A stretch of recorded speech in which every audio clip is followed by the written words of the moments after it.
salaamaaleykum merci monsieur le président ngi nuyu monsieur les ministres et leurs accompagnants di nuyu les honorables députés et les Sénégalais plus particulièrement ceux de la diaspora.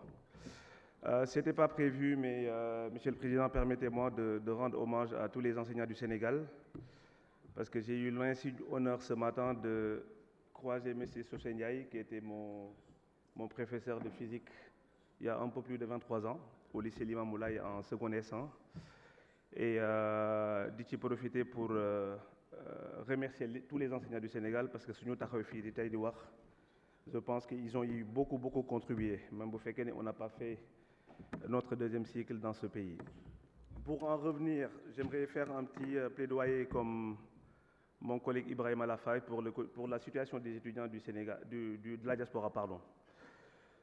Monsieur le ministre, il y a ce qu'on appelle le principe d'égalité des chances devant le service public. Et loolu dama gis ne étudiants yi ils sont pas mis au même pied d'égalité. Quand je parle de ça, je parle des étudiants de la diaspora ak étudiants yi nekk Sénégal. Je pense qu'il y a un certain nombre de problématiques yoo xam ne Ibrahima ñëw na ci. Et man li ma ciy wax rek mooy d'abord sur les concours. Parce que bu ñu gisee les concours bi nga xam ne par exemple le concours de l'ENA cycle A soo jëlee étudiant boo xam ne dafa nekk France par exemple dina obligé faire 4 allers-retours avant le grand oral. Et on a parlé tout à l'heure de situation de précarité des étudiants loolu nekk na leen loo xam ne pour le pauvre étudiant c'est pas possible. Donc il faudrait absolument que ngeen def des efforts pour que jury yi mën a am fii nii ñu mën leen mettre dans un point focal yoo xam ne les étudiants de l'ENOC par exemple par circonscription électorale ou pas dinañu mën a ñëw dans un pays pour avoir les mêmes dispositions que les étudiants au Sénégal. Beneen point bi mooy l'histoire des bourses. Je pense que Ibrahima l'a souligné et li mu waxul li mu fàtte wax peut-être les étudiants qui sont concernés dañ nekk étudiants yoo xam ne dañu def ce qu'on appelle les écoles préparatoires muy de grandes écoles. C'est des étudiants yoo xam ne bu ñuy jógee fii di am bac ils ont eu la mention bien parfois très bien. Étudiants yoo xam ne État du Sénégal moo leen yóbbu dans les grandes écoles telles que Henri IV, Louis-le-Grand, Sainte-Geneviève et tout ça, mais bu ñu paree encore une fois pour des histoires de cartographie de votre répartition des bourses dañu jël seen bourse d'excellence boo xam ne était de 650 € ñu wàññi ko à 200 €.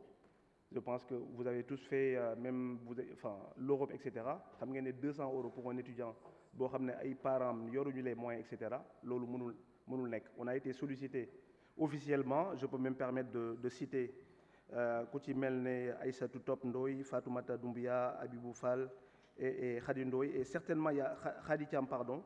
Il y a certainement d'autres étudiants qui ont à peu près les mêmes problématiques. Il va falloir que ngeen dimbali ñu ci pour ñu mën leen le Sénégal encore une fois puisse les mettre dans des bonnes conditions pour ñu mën a revenir parce que comme pour paraphraser mon collègue qui disait c'est la crème de la crème c'est des brillantissimes étudiants yoo xam ne il faut que étudiant bi mën leen toppatoo. Beneen bi ñëw ci la recherche. Monsieur le ministre, je pense qu'on est tous d'accord sur le fait que le système qu'on a hérité du colon mooy le système éducation bi nga xam ne moom la ñuy jàngale Sénégal c'est révolu. Je pense que monde bi fu mu toll on parle de recherche et développement monde bi fu mu toll on parle de recherche scientifique. Sénégal je pense que ñun ñëpp d'accord nañu ni ça regorge de talent mais dans tous les secteurs d'activité. Le problème aujourd'hui c'est pas un problème de talent, des talents on en a assez. Mais ce qui est problème, c'est qu'on a un problème d'équipement. Il faut que vous investissiez dans l'équipement. On ne peut pas parler de recherche et développement sans parler d'équipement.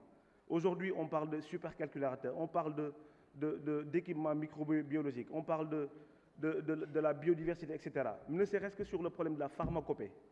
Jaratul aujourd'hui ñuy dem ci pays tubaab yi di jënd seen médicaments, etc. Am nañu si on développe la biotechnologie aujourd'hui, on a la possibilité les aspirines, etc. yi nga xam ne moom la tubaab yi def ñu mën ko def pour mën a faju. Beneen aspect bi mooy les microélectroniques aussi am na muy de transmission wala muy balayage loolu aussi il faut ngeen investir ci pour que les pandémies yi nga xam ne mooy am Afrique on n'a pas les mêmes problématiques que les Européens. Il faut que ñu am nos propres moyens pour que nos recherches puissent doter d'équipements pour mën a am loolu noonu parce que virus yi nga xam ne moo ñëw Afrique pour ñu mën ko endiguer. Parce que aujourd'hui je pense que ñu tété l'existence de l'Institut Pasteur wala IRSF xawma Sénégal lan la doon devenir. Et puis li Ibrahima waxoon par rapport à la politisation de l'administration, monsieur le ministre, problème de bourse étudiants yi ñuy wax et cetera, c'est ça, il faut des personnes neutres pour que ñu mën a kii loolu